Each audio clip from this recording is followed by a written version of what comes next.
جب فرشتوں نے کہا تھا مالک حضرت انسان کو اپنا خلیفہ بنا رہے، تیری تسبیح تو ہم بولتے ہیں، سجدے تو ہم کرتے ہیں، قیام اور رکوع تو ہم کرتے ہیں، اور یہ انسان تو دھینگا مشتی شر اور فساد کرے گا۔ جواب آیا تھا انی عالم ما لا تعلمون، فرشتوں جو میں جانتا ہوں وہ تم نہیں جانتے۔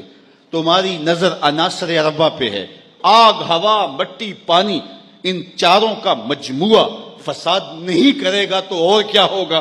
لیکن تمہیں یہ نہیں پتا کہ اگر اس عناصر اربعہ میں محمد عربی کا لعاب مل جائے تو پھر حسین بنتا ہے۔